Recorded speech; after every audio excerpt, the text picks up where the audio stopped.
السلام علیکم۔ وعلیکم السلام۔ حکیم صاحب، ایک نشئی آدمی جس کو 20 سال کا عرصہ ہو گیا کرتے ہوئے، جی جی اب وہ چاہتا ہے چھوڑنا، صحیح ٹھیک ہے، لیکن نہیں چھوٹ پاتا اس سے، صحیح۔ تو کیا کرنا چاہیے اس کے لیے؟ سب سے پہلی بات تو یہ ہے کہ مسلمان کے لیے نشہ کرنا حرام ہے۔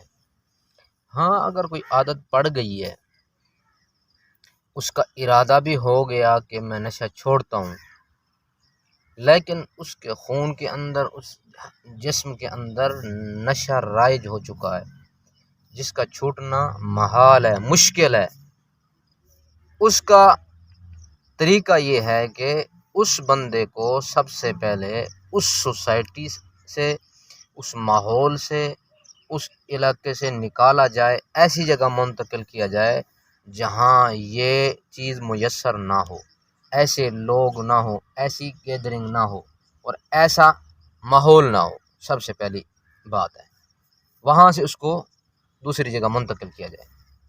نمبر 2، اس بندے کے جسم کے اندر ظاہر آلودہ خون ہے جو کہ عرصہ دراز سے گردش کر رہا ہے جسم کے اندر، اس ظاہر آلودہ خون کو رینیویو کرنے کے لیے، دوبارہ بحال کرنے کے لیے آپ کیا کریں گے؟ سنا مکی ہے جو مکے سے آتی ہے، پاکستان میں بھی ہے اور مکے سے بھی آتا ہے۔ سنا ہے، ایک جڑی بوٹی ہے، اس کو آپ 1 پاؤ لے لیں، 1 پاؤ لے لیں، اور آپ کم از کم 3 کلو پانی کے اندر رات کو بھگو دیں، صاف کر کے، ڈنڈلیاں ونڈلیاں اس کی صاف کر دیں، صرف پتے ہوں۔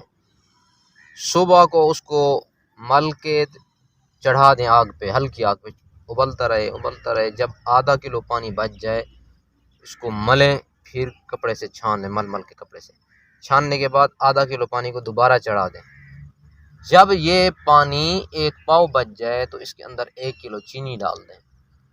1 کلو چینی ڈالنے کے بعد آپ نے اس کو قوام بنانا، جس سے شربت کا قوام بنتا ہے، اتار لیں۔ اب اس کے ساتھ ایک جڑی بوٹی اور ہے، اب میں تنقیہ کر رہا ہوں اس خون کے اندر، وہ جو زہریلا مادہ ہے، زہریلا اثر ہے، اس کو ختم کر رہا ہوں، اس کو دھماسا بوٹی کہتے ہیں، اس کی بھی شکل انشاءاللہ آپ کو دکھاؤں گا، اور اس کو دھمان بھی کہتے ہیں، دھماسا بوٹی بھی کہتے ہیں، دھمان بھی کہتے ہیں۔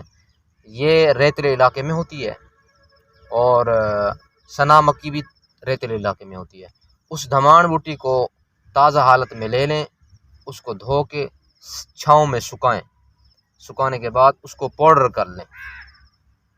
پاؤڈر کرنے کے بعد اس پاؤڈر کا آدھا چمچ صبح کھانے کے ناشتے کے 1-1.5 گھنٹے بعد، آدھا چمچ اس سفوف کا، جو دھماسے کا سفوف ہے یہ، اور 1 چھٹانگ وہ شربت آدھے گلاس پانی میں ڈال کے چمچ سے مکس کر کے یہ سفوف منہ میں ڈالیں اور یہ شربت پی لیں صبح کو۔ اسی طرح پھر دوپہر کو، اسی طرح پھر رات کو کھانے کے بعد۔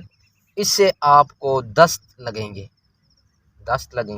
معدے کا تنقیہ ہوگا، جگر کا تنقیہ ہوگا، خون مصفہ ہوگا، انسان صحت مند ہو جائے گا۔